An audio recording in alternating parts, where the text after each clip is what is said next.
Moments ago, Israel launched Operation Rising Lion, a targeted military operation to roll back the Iranian threat to Israel's very survival.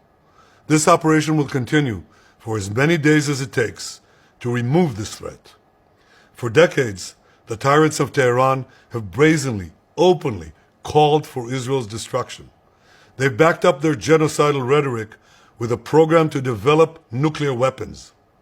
In recent years, Iran has produced enough highly enriched uranium for 9 atom bombs. 9. In recent months, Iran has taken steps that it has never taken before, steps to weaponize this enriched uranium.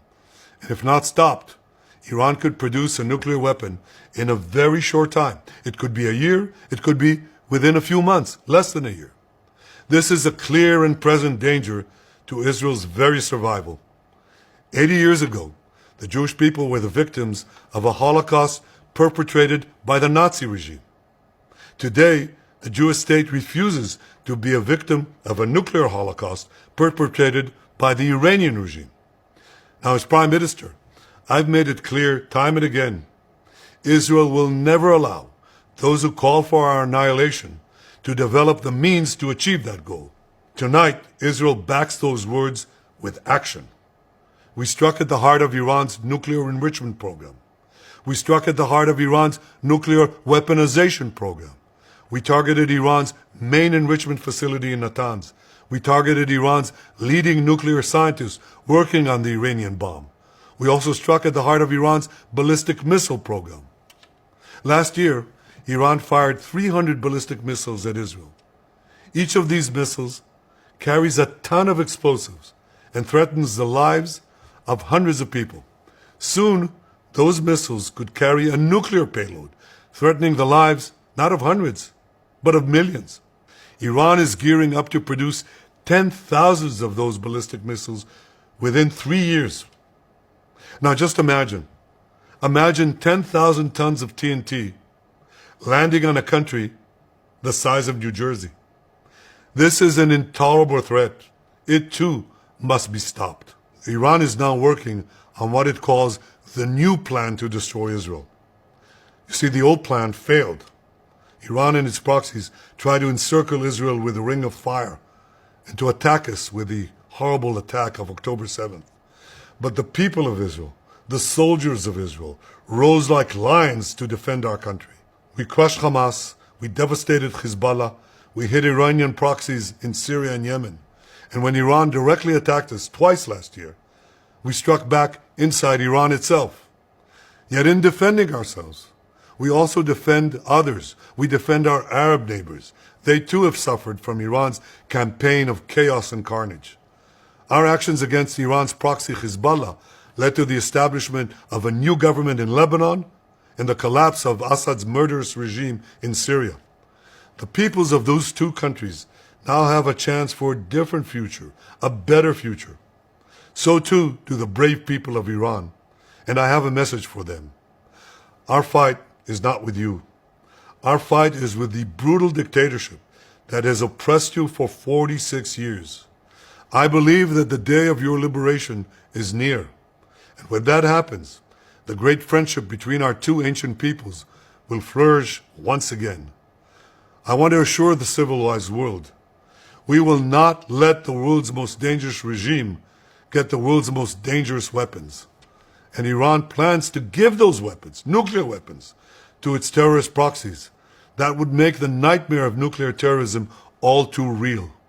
The increasing range of Iran's ballistic missiles would bring that nuclear nightmare to the cities of Europe and eventually to America.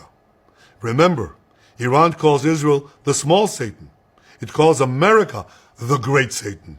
And this is why for decades it's led millions in the chants of death to Israel and death to America. Today, Israel is responding to those genocidal calls with action and with a call of our own. Long live Israel and long live America. Our action will help make the world a much safer place. I want to thank President Trump for his leadership in confronting Iran's nuclear weapons program. He has made clear time and again that Iran cannot have a nuclear enrichment program. Today, it is clear that Iran is just buying for time. It refuses to agree to this basic requirement of peaceful nations. That is why we have no choice but to act, and act now. The hardest decision any leader has to make is to thwart a danger before it is fully materialized. Nearly a century ago, facing the Nazis, a generation of leaders failed to act in time. They were paralyzed by the horrors of World War I. They were determined to avoid war at all costs, and they got the worst war ever. They adopted a policy of appeasement. They closed their eyes and ears to all the warning signs. That failure to act resulted in World War II, the deadliest war in history. It claimed the lives of 60 million, including 6 million Jews, a third of my people. After that war, the Jewish people and the Jewish state vowed, never again. Well, never again is now. Today, Israel has shown that we have learned the lessons of history. When enemies vow to destroy you, believe them. When enemies build weapons of mass death, stop them. As the Bible teaches us, when someone comes to kill you, rise and act first. This is exactly what Israel has done today. We have risen like lions to defend ourselves. Over 3,000 years ago, Moses gave the people of Israel a message that has steeled their resolve ever since. Be strong and courageous, he said. Today, our strong and courageous soldiers and people stand together to defend ourselves against those who seek our destruction. And by defending ourselves, we defend many others, and we roll back a murderous tyranny. Generations from now, history will record that our generation stood its ground, acted in time, and secured our common future. May God bless Israel. May God bless the forces of civilization everywhere. Thank you.